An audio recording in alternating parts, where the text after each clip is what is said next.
Bom, boa tarde a todos e todas. Queria agradecer o convite. Primeira vez que eu venho ao Rio Grande do Sul. Sou uma carioca agora exilada em São Paulo. Queria agradecer a acolhida, enfim, todo o carinho e generosidade de vocês. E queria saudar esse espaço de pensamento, de conversa, que eu acho que nesse momento que a gente vive hoje, esses espaços de respiro são muito importantes para a continuidade, para a vitalidade das lutas.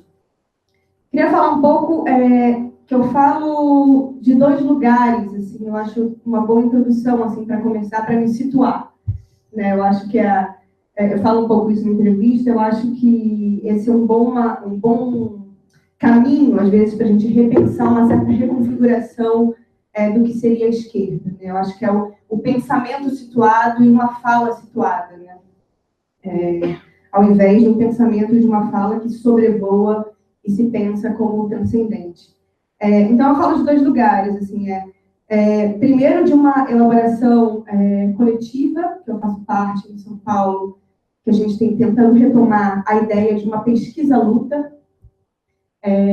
que é resgatar a prática de pesquisa como um problema das lutas, ou seja, pensar pelos problemas que as próprias lutas estão formulando, como postura ético-política. Então, ou seja, estar com o corpo na luta, nas lutas, nas várias possibilidades de resistência em curso, para pensar a partir delas novos problemas, novas formulações políticas. É uma tradição importante no marxismo, né? Assim, poucas pessoas se lembram disso, mas Marx fez uma pesquisa de questionário na sua época, ele próprio elaborou, né? Com operários das fábricas. Para ele, essa ideia da pesquisa era fundamental, não só para a praxe revolucionária, mas para a formulação de um programa que estaria sempre em movimento. E essa ideia da pesquisa-luta nos situa num terreno, eu acho, que nega um certo privilégio epistemológico e político de uma teoria que se pensa justamente como vanguarda.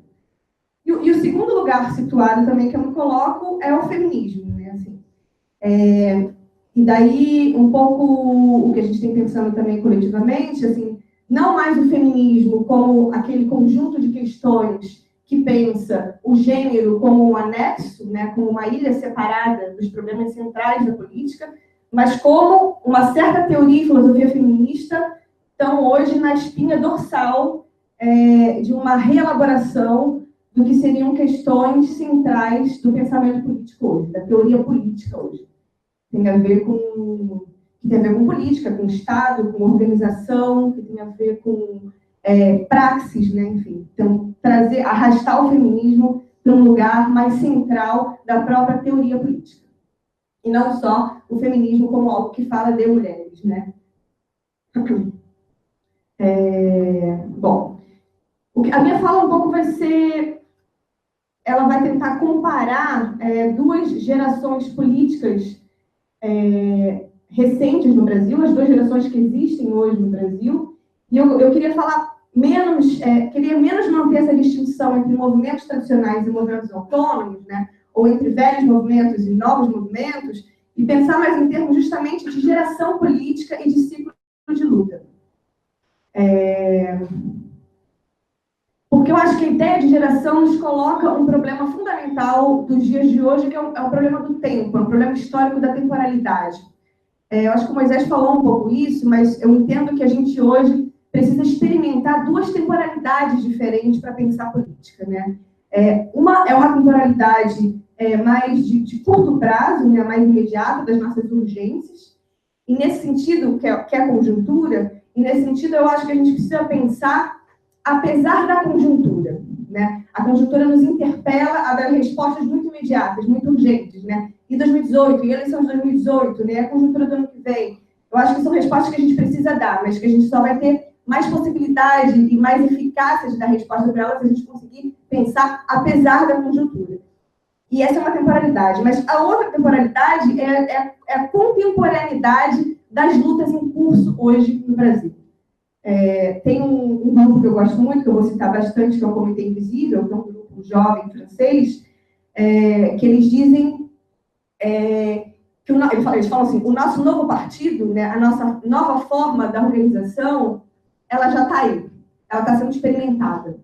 Então, é preciso entender essa matéria-prima da experimentação e dessas novas produções de subjetividade políticas que existem no Brasil de hoje. Levando a sério essa matéria-prima que já existe, que a gente vai conseguir formular outras proposições políticas. E daí eu falo em geração política, um pouco como o Rodrigo fala também naquele artigo dele sobre geração e acontecimento, porque cada geração política ela é interpelada por um conjunto de urgência, de problemas incontornáveis. E é a partir dessa confrontação presente nos processos de acirramento das lutas que as gerações vão formulando suas questões e se relacionando com as experiências anteriores. E essa caracterização do novo e do velho, eu acho que hoje ela mais atrapalha do que ajuda, porque no limite ela propõe uma certa hierarquização moral das lutas, né, que serve para fabricar um posicionamento político, sem dúvida, mas serve pouco como possibilidade propositiva. Então, eu vou construir essa fala a partir de algumas proposições e alguns problemas levantados pelas lutas em curso no Brasil. No fundo, pensar com as lutas, e não para as lutas, né, nem apesar das lutas, é uma postura ético-política que rejeita o privilégio epistêmico de algo que o historiador inglês Thompson chamou de leninismo platonista. Ou seja, seria o leninismo platonista, né? Seria essa certa postura crítica que se propõe como denunciadora das contradições, do fetichismo, da cooptação. E, ao contrário disso, o que seria o contrário do leninismo platonista é encarar o sistema capitalista, como propõe uma filósofa feminista belga, a Isabelle Stengers, como um sistema de feitiçaria sem feiticeiro. E também nessa mesma pegada, o xamã Yanomami, Davi Kopenawa, ele tem uma frase sobre a sociedade capitalista que eu acho muito interessante. Ele diz que nós, os brancos, somos o povo enfeitiçado da mercadoria. Então, se o capitalismo é pensado como um sistema de feitiçaria, isso quer dizer que estamos todos vulneráveis, igualmente vulneráveis. Não há privilégio de pensamento, não há um fora. E nos proteger da feitiçaria não significa mais tomar consciência do sistema de feitiçaria. Todos sabem hoje bem como funciona a feitiçaria e todos nós já sabemos bem como funciona o capitalismo. Muitas pesquisas recentes vêm mostrando, por exemplo, que um antropólogo que estudou o pai nos Estados Unidos, que ele fez essas pesquisas, que mesmo nos Estados Unidos, mais de 70% dos jovens dizem hoje preferir viver em outro sistema se pudessem escolher. Não se trata mais tanto de um problema de tomada de consciência, mas de uma certa inteligência que possa produzir contrafeitiços. Do mesmo modo que consiga também fabricar curas e outras relações possíveis. Esse sentido é o que tem se chamado também, que as feministas têm chamado de uma certa virada pragmática da filosofia. Mas ela não é pragmática no sentido da realpolitik, né? É um pragmatismo no sentido filosófico mesmo, de que a pergunta não é mais o que fazer, para retomar um pouco a pergunta do Lenin, mas a pergunta é como fazer funcionar, né? A pergunta não é mais como fazer, o que fazer do ponto de vista de sujeitos revolucionários, mas como fazer relações que funcionem. E isso é um pragmatismo feminista que está interpelando hoje a teoria política.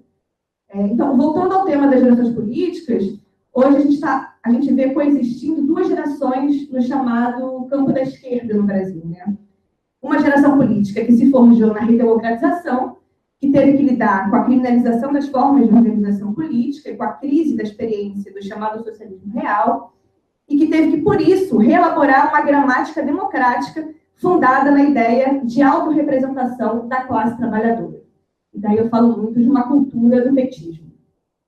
Essa foi a proposição mais importante da experiência fundadora do PT e que conseguiu, por isso, atrair para si um conjunto de movimentos sociais, de lutas do campo e da cidade, em torno de um projeto político que iria governar o país durante 14 anos. A proposição da possibilidade de autogoverno da classe é potente porque conseguiu aproximar os dois polos mais importantes da cultura socialista, que é igualdade e democracia. Esse projeto foi atravessado pelo problema do governo.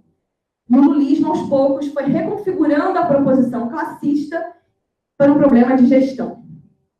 E o problema do modo de gestão neoliberal, que foi a armadilha do lulismo, segundo Laval e Dadorf, justamente, é que esse modo de gestão neoliberal atua necessariamente pela desdemocratização das nossas sociedades. O neoliberalismo nos revelou aos poucos que a sua aposta central não era tanto no programa econômico do Estado mínimo, mas na produção intensa de um modo de vida, um modo de produção de subjetividade. Agora eu preciso carregar o meu computador aqui. A minha bateria está quase acabando. Só um minutinho, gente.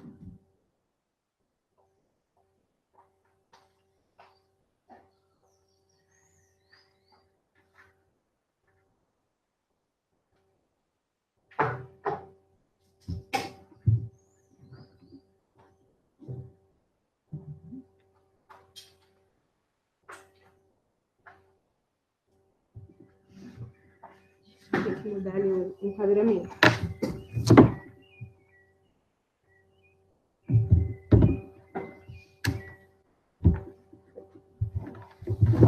Bom, eu não vou falar tanto dos problemas do lulismo, que eu acho que o Fábio tratou bem esse processo, todas as geradas pelo lulismo, que eu acho que tem muito a ver com as próprias contradições do neoliberalismo e o problema democrático do neoliberalismo, né? Que, no fundo, o neoliberalismo apresenta como programa político, não tanto como a esquerda diagnosticou nos anos 90 e 2000, como um programa econômico do Estado mínimo, das privatizações, etc., etc., mas o neoliberalismo se apresentou primeiro como um programa radical de desdemocratização, ou seja, né, a ideia de gestão como uma autonomia completa da política, né, os governantes como um monopólio técnico de fazer política.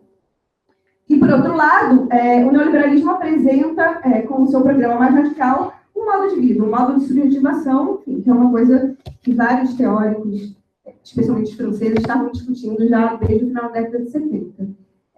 E o problema do Estado para o neoliberalismo, a interpretação que a esquerda fez dele, também é um problema interessante de pensar, né? Porque o neoliberalismo, ao contrário de ser um Estado mínimo, na verdade, o neoliberalismo produziu um Estado forte, tão forte que as fronteiras entre Estado e mercado hoje são quase impossíveis de perceber, né? Uma das principais contradições do lulismo, que foi revelado com toda essa novela de Odebrecht, Joesley e tudo mais, é justamente essa fronteira entre Estado e mercado, ela desaparece, né? Assim, o mercado estava no Estado, o Estado estava no mercado. Ou seja, ao contrário de ser um Estado mínimo, o neoliberalismo produziu um grande Estado, né? Um grande Estado que conseguiu engolir o mercado, ou ser engolido por ele, ninguém sabe muito bem, mas também que produziu, por exemplo, um dos maiores índices de encarceramento da história recente do país. Então, isso é uma chave importante do lulismo também, que nos governos Lula e Dilma, o problema do encarceramento no Brasil explode, né? E o modo de gestão neoliberal ele só consegue se reproduzir a partir de um Estado que mata e que encarcera. Então, um pouco para a gente repensar essa ideia também do Estado mínimo como sendo uma característica do neoliberalismo.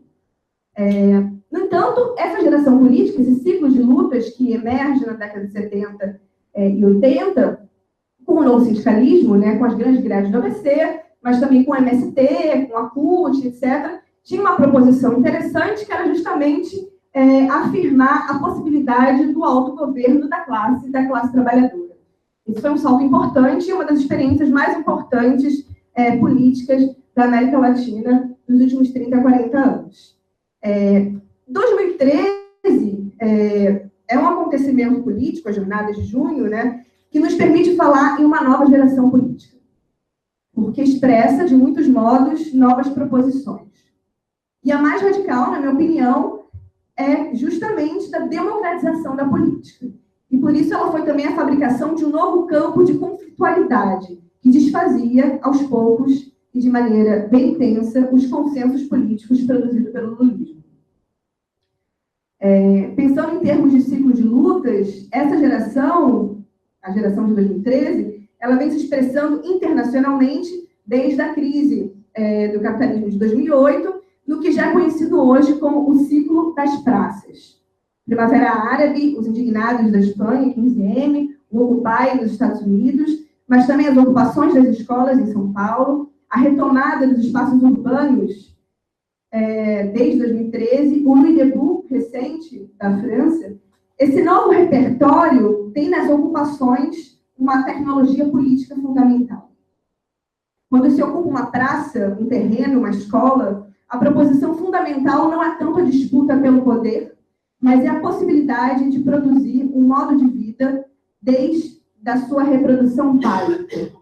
É uma proposição política, uma tecnologia política que arrasta o problema da reprodução da vida cotidiana para o centro da esfera pública. A forma ocupação, como eu tenho chamado, é então agora reelaborada como uma prática constante de resistência que aparece para essa nova geração. Uma ocupação urbana é a própria existência em permanente negociação. Mais do que movimentos autonomistas, então, eu diria que existe hoje uma enorme variedade de lutas e de pequenos coletivos que estão tentando recuperar a ideia de formas de vida para a superação da melancolia da esquerda derrotada. Isso quer dizer, é justamente o título da entrevista, que não existe um outro mundo para se construir, um mundo do futuro, né, uma certa escatologia do comunismo que nos exigia sempre uma espera, mas existem outras relações que vamos produzir nesse mesmo mundo, outros modos de vida. E essa constatação nos exige estar presentes, nos exige pensar em como vamos escapar das armadilhas neoliberais para conseguirmos criar tempos de experimentação e nos implicar em uma nova coreografia que tem menos a ver com sujeitos políticos prontos, mas com a feitura de nós mesmos em interdependência. O problema que as ocupações formulam, ela também tem a ver com um certo deslocamento da classe trabalhadora como um sujeito privilegiado da luta de classes. Porque ela é uma resposta também a uma reorganização do capitalismo e da reprodução contemporânea do capital, que, na verdade, quase prescinde do trabalho assalariado. Então, a crise do neoliberalismo contemporâneo, ou, na verdade, a crise é o novo modo de reprodução do capitalismo contemporâneo, né? Não é mais a sua fragilidade, mas é o seu modo de perpetuação, é a produção constante da crise. Ela tem a ver também com uma reconfiguração da relação capital-trabalho. Isso quer dizer que o sujeito assalariado que vai para a fábrica todo dia e pode lutar na linha de montagem diretamente contra o seu patrão, essa forma ela está completamente fragilizada. O trabalho hoje não se coloca mais nessa relação imediata de patrão e trabalhador. E a radiografia do mercado de trabalho no Brasil, ela representa muito bem essa recolocação. O que as ocupações propõem, então, na verdade, é o próprio problema da fabricação dos sujeitos políticos, que eles não estão mais prontos, né? A classe proletária não está mais pronta esperando a conscientização, ela precisa ser refeita, né? A classe que luta, ela precisa ser refeita na própria luta. E a ocupação, e as formas de ocupações também são formas de refeituras, vamos dizer assim, né? De refeituras desses sujeitos que lutam. E isso tem a ver com a decisão de substituir a adesão a um projeto idealizado e acabado de um modo de vida ou de sociedade futura pela decisão de experimentar e construir no aqui e agora.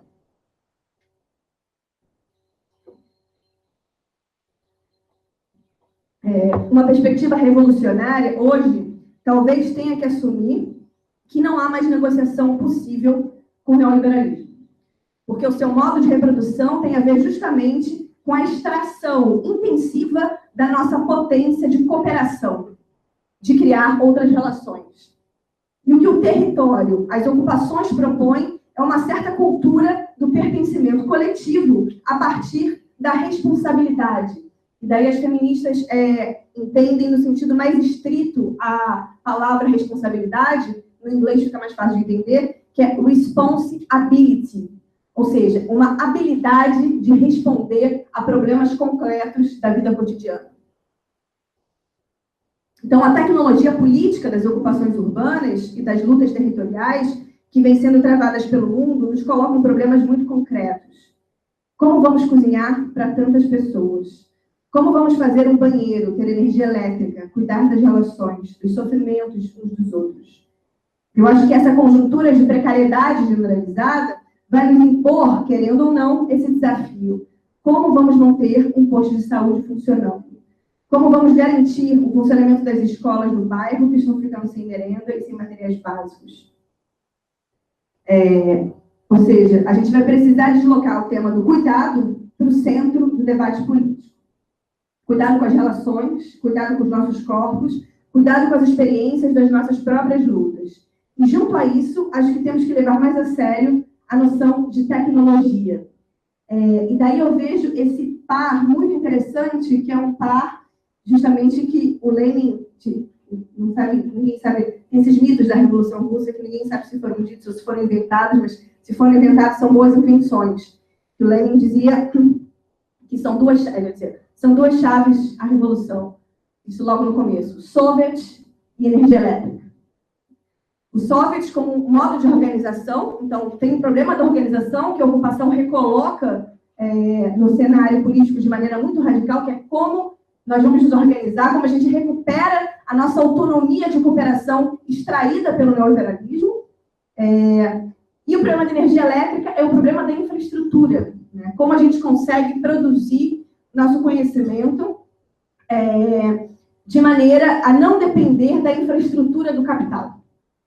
O Lenin dizia energia elétrica naquele momento, né? Mas a infraestrutura ela pode ser hoje várias outras coisas, como, por exemplo, como a gente vai conseguir disputar de maneira mais efetiva o território da internet, que a gente está tomando um banho, por exemplo.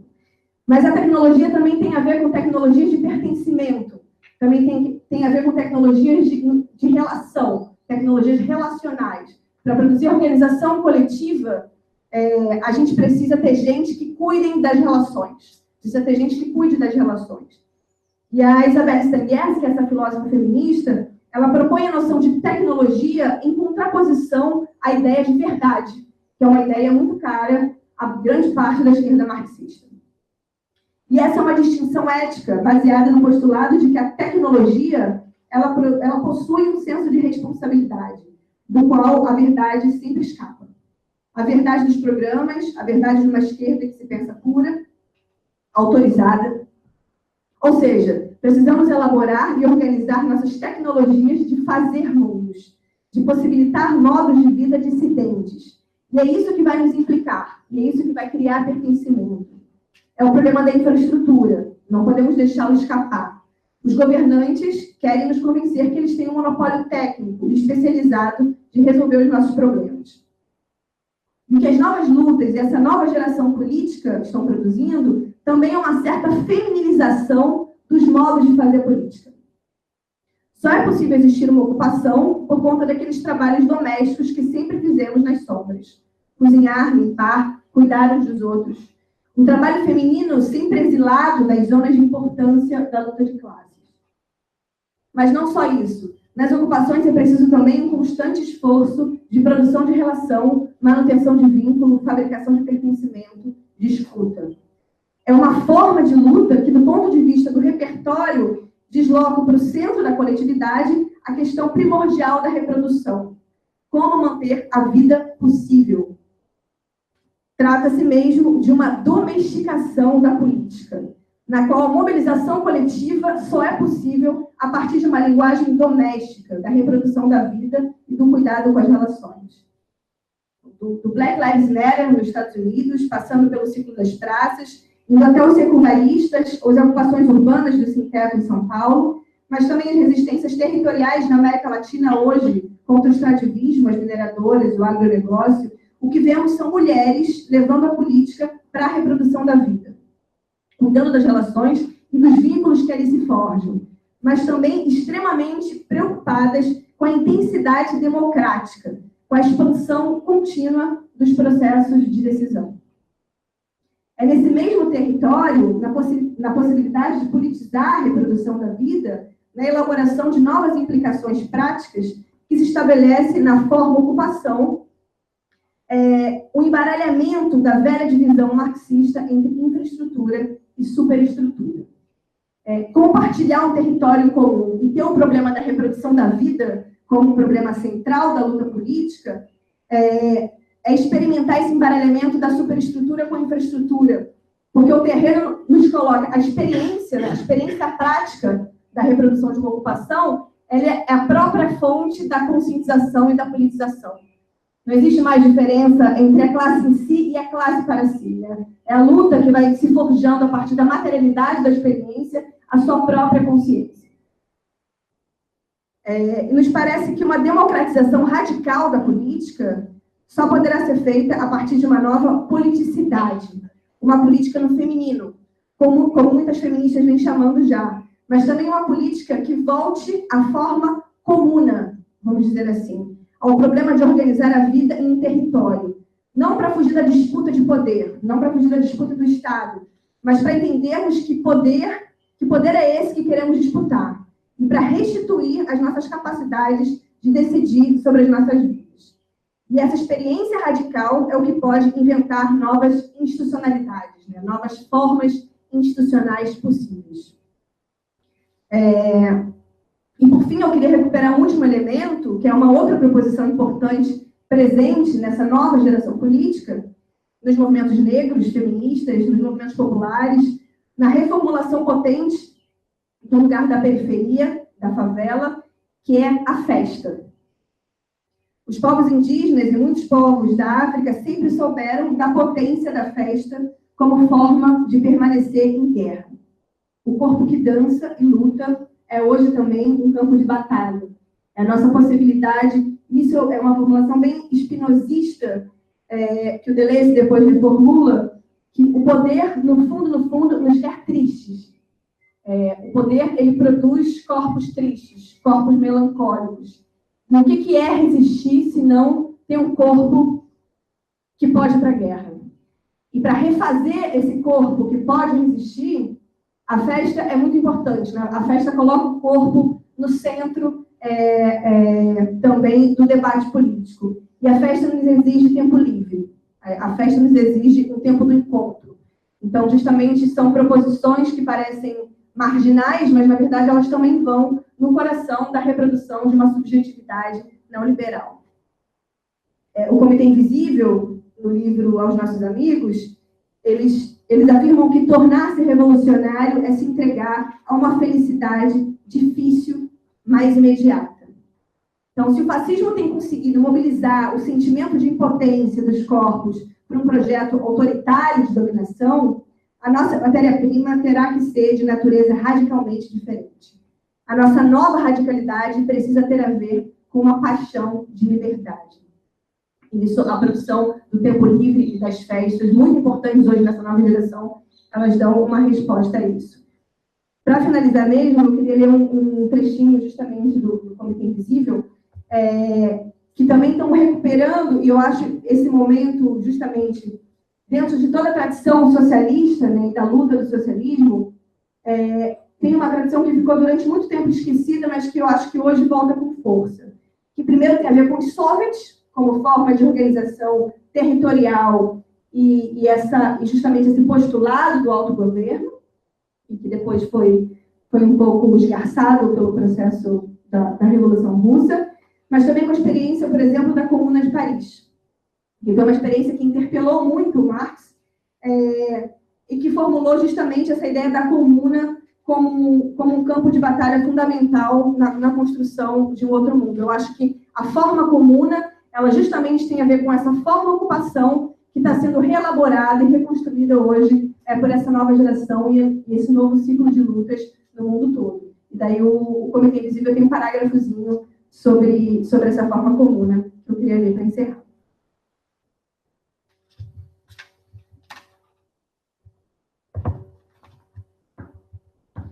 A comuna é, portanto, o pacto de enfrentar o mundo em conjunto. É contar com suas próprias forças como fonte de liberdade de cada um. Não uma entidade que visa a si mesma. É um laço qualitativo e uma forma de estar no mundo. É um pacto, portanto, cujo efeito só poderia ser a implosão do monopólio burguês de todas as funções e de todas as riquezas, bem como o desenvolvimento da hegemonia estatal. Eis o sentido original, medieval, há muito perdido de comuna, que não se sabe como a facção federalista da Comuna de Paris reencontrou em 1871.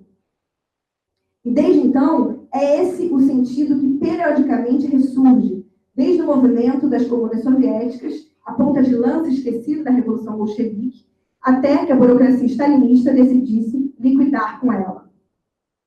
Declarar a comuna é, a cada vez, fazer o tempo histórico perder as estribeiras, abrir brechas no contínuo desesperante das submissões, no encadeamento sem razão dos dias, na triste luta de cada um por sua própria sobrevivência. Declarar a comuna é consentir em se ligar. Nada mais será como antes. É isso. Obrigada.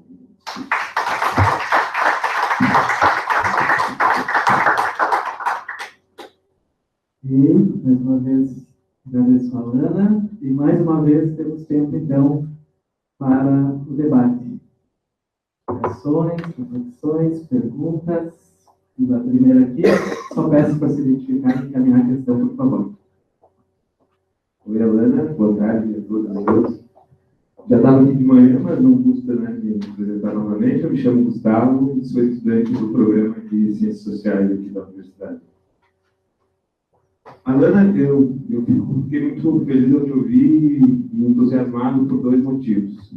Primeiro, eu não quero que ocupar o espaço para fazer um relato de experiência, mas eu tenho participado de muitas ações autonomistas, não vou chamar de movimentos, né, porque a gente ainda não se conhece como tal, mas de muitas ações autonomistas, e eu acho que esse espírito da coisa, assim, né, esse espírito de coletividade, eu na minha pesquisa do mestrado trabalhei com o sistema da dádiva e Marshall Mould, então esse espírito da coletividade, ao mesmo tempo que ele nos abastece, que ele nos anima, ele nos traz alguns dilemas, como, por exemplo, como levar esse espírito para toda a população, né, para o teu país, para o teu continente, para o mundo todo. Por outro lado, nas minhas pesquisas agora do doutorado, tenho tentado olhar para os movimentos sociais através da categoria autonomia, e esses dois pontos da minha fala, de um lado a minha ação, né, concreta do meu mundo da vida, e do outro aqui as minhas pesquisas, elas sempre encontram o Estado em algum momento ou outro, né? Então, minha pergunta é bem objetiva, assim, onde está o Estado, né, na tua fala? Porque, seja pelas minhas pesquisas, eu estou tentando olhar para a autonomia numa ideia de autonomia de movimentos em interação com o Estado, então numa ideia de ressignificar a autonomia em graus e sentidos, né? Mas também nessas minhas experiências de vida prática, a gente fica pensando já o que fazer, como atingir, como chegar, né? Levar esse espírito coletivo que a gente percebe tanto nessas experiências autonomistas em maior escala, né? E aí as alternativas são várias, como, por exemplo, tentar entrar no sistema político institucional. Então, a pergunta, assim, por esses dois caminhos que tentei colocar é: onde que está o Estado na tua fala? Obrigado. Obrigado. Mais alguma ou respondemos essa? Não respondemos essa, por favor. Oi. Qual é o seu nome mesmo? Gustavo.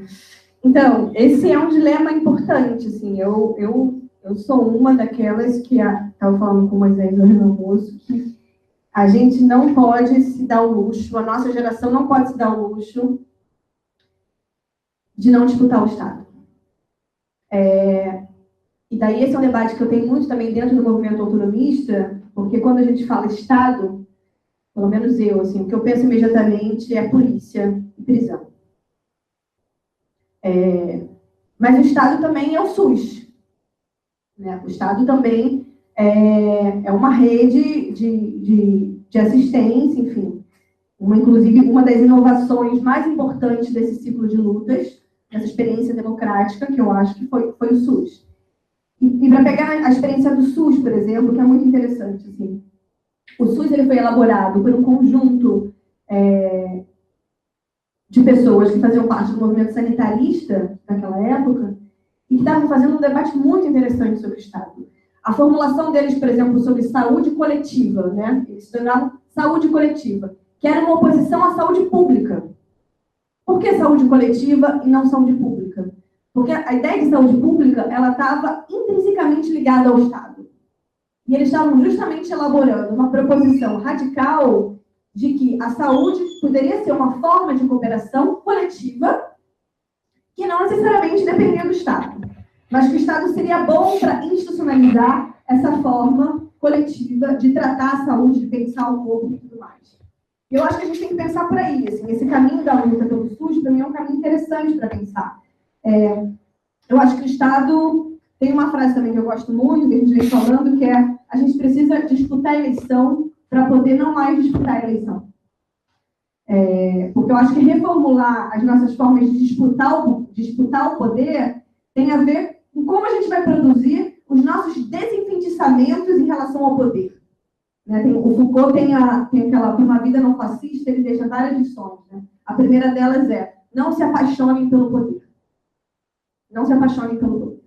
Eu acho que a geração petista se apaixonou pelo poder. E não se apaixonar pelo poder significa disputar o Estado, disputar a eleição contra o Estado. Estar no Estado contra o Estado. Né? Produzir formas de institucionalidade que se abra justamente para o que a gente poderia chamar de poder popular. Para uma dinâmica de democracia intensa. Né? De democracia que, aos poucos, vão tirando... o monopólio do governo para certos especialistas, né? Vão tornando a prática de governo e a prática de gestão mais cotidiana possível. Então, é um pouco assim, domesticar também o poder nesse sentido. É uma proposição feminista interessante também, né? Fazer entender que todos nós podemos, alguns com mais intensidade, outros com menos intensidade, gerir as nossas próprias vidas. Isso foi, por exemplo, o que experimentou os secundaristas nas escolas. Né? Quando eles ocupam as escolas, eles falam: opa, por que não? Por que a gente não pode decidir quais aulas, né, enfim, que a gente vai querer ter, como é que a gente vai tratar a nossa biblioteca, se a gente vai querer ter aula de teatro ou educação física, se a gente vai querer chamar alguém para falar aqui sobre as lutas indígenas ou sobre não sei o quê, enfim. Essa ideia de tomar os nossos lugares, justamente pensar sobre eles e nos autogovernar, vamos dizer assim. Né? Então, eu acho que essa o Michel Novi tem retomado essa ideia, ele fala, e o David Harvey também tem falado isso, ele fala assim: as novas lutas, elas vão precisar recuperar a aliança anarco-comunista. No sentido de que anarquia com o postulado importante da liberdade e o comunismo com o postulado importante da igualdade. A gente não precisa ter que abrir mão de nenhum desses dois pontos. A gente pode conseguir reelaborar uma estratégia de disputa de poder sem se apaixonar por ele. Né? Mas é isso, disputando a eleição para cada vez mais ampliar a ideia de Estado, para que ele não possa ser mais esse castelo imurado, onde coloca o poder completamente autônomo da vida cotidiana. Eu acho que isso é uma formulação feminista importante, né? Levar a política para o terreno da vida. E mais questões?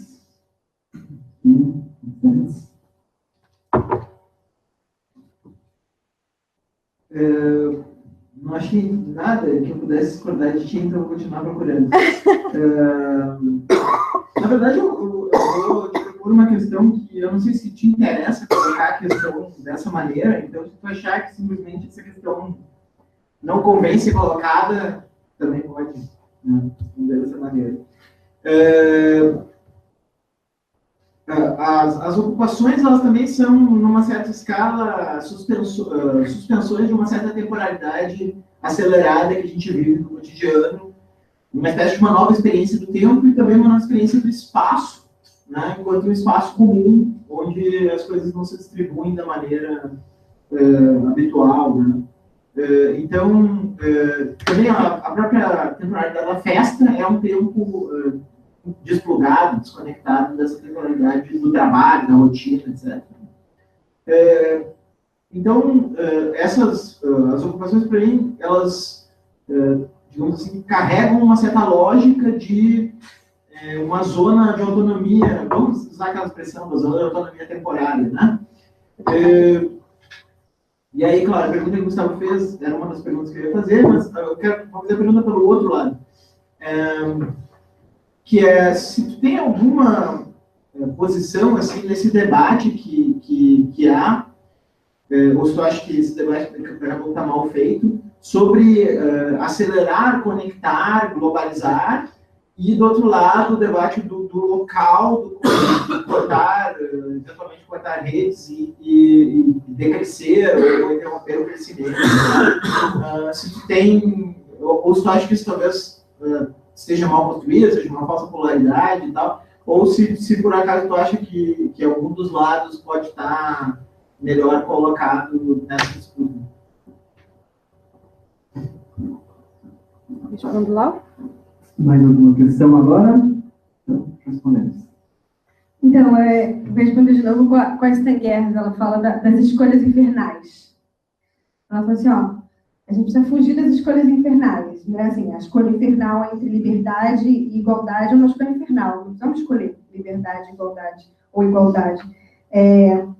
Eu acho que também conectar e desconectar talvez seja uma escolha infernal. Porque eu acho que, de fato, eu falo bastante isso na minha pesquisa de tese, as ocupações, elas produzem uma zona de tempo livre. E essa zona de tempo livre é muito interessante, porque ela desloca... Tem toda uma discussão complexa sobre isso, porque, enfim, como eu estou no MTST, então as ocupações que eu tenho mais experiência são ocupações dos chamados pobres urbanos, né? Que não tem uma relação com o trabalho fixa, é sempre uma relação muito temporária, enfim. Então, na verdade, o tempo livre para eles, até que existe o tempo livre, né? Porque o tempo livre é o tempo do desemprego, né? São pessoas que vivem de bico, então é um trabalho, uma relação de trabalho um pouco intermitente. Só que o tempo livre produzido pelo desemprego é também o tempo livre produzido pela dívida, né? A dívida como uma nova disciplina, o Lazarato teve aqui essa semana, ele tem estudado muito esse processo, né? A dívida não é mais a forma assalariada que produz a disciplina do trabalho, porque não tem mais salário, não tem mais emprego, o que está fabricando a disciplina é justamente a dívida. E o tempo livre da dívida é um tempo cruel, né? É um tempo em que você, justamente, é sempre um corpo ausente. É um corpo que nunca está lá. Então, dos relatos mais frequentes nas ocupações são mulheres que chegam para ficarem ocupadas com relatos de depressão. Quase 80% delas, assim, impressionante, falando que antes eu não conseguia fazer nada, antes eu estava paralisada, eu não conseguia me mover da cama, e todo começo de mês, que era o começo de pagar aluguel, e a gente não tinha mais dinheiro, eu não conseguia me mexer na cama, tudo doía, e eu só chorava. E a possibilidade de experimentar esse outro tempo livre, que é o tempo livre da restituição de um corpo que resiste, para elas é muito interessante que elas reinterpretam isso como um tempo de cura. Então, tem várias coisas. Eu acho que a gente precisa pensar no tempo livre como um tempo que pode nos curar de um certo corpo da dívida que nos paralisa, né? Essa melancolia que nos paralisa completamente para lutar contra o neoliberalismo.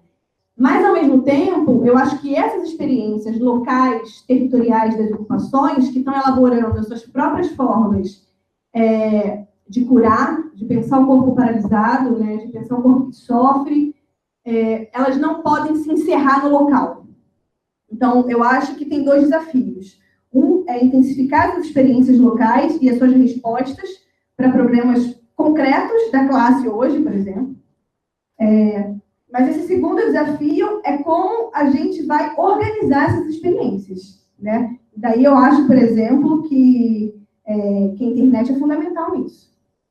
Eu acho que pensar, de fato, a conexão literalmente, né? Assim, eu acho que a gente precisa pensar formas organizativas, isso tem a ver muito com a tecnopolítica, né? Assim, como a gente vai pensar em conectar essas experiências superlocais para fazer delas um experimento mais do que local, uma proposição política, uma proposição de disputa de poder, para dizer, olha, aqui a gente conseguiu produzir outras relações possíveis.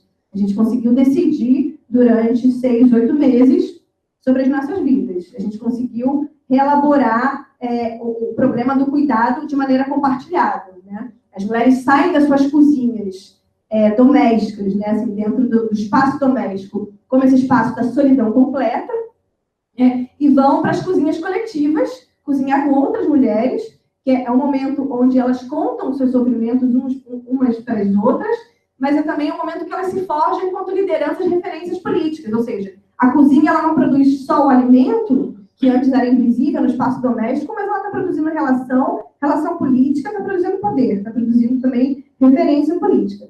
Eu acho que assim, tem que intensificar essas relações e pensar nesse tempo livre, se deixar interpelar por esse tempo livre, mas ao mesmo tempo também não perder de vista que a gente precisa extrapolar essas experiências, conectar elas e, a partir delas, mesmo elaborar um programa de dissidência, né? Um programa de experimento de uma outra vida possível, né? De disputar esse nosso programa.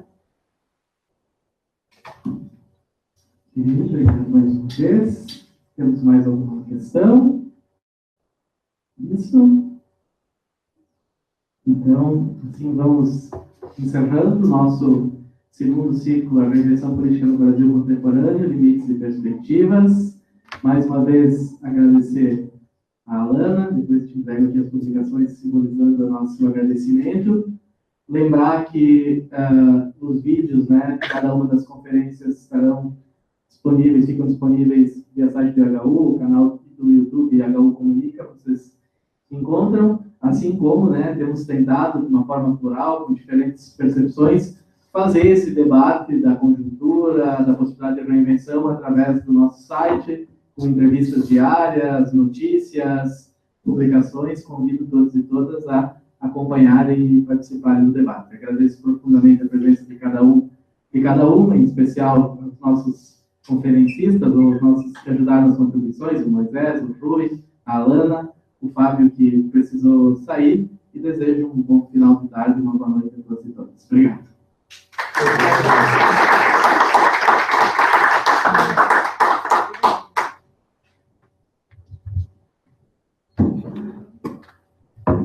Muito bem, um abraço.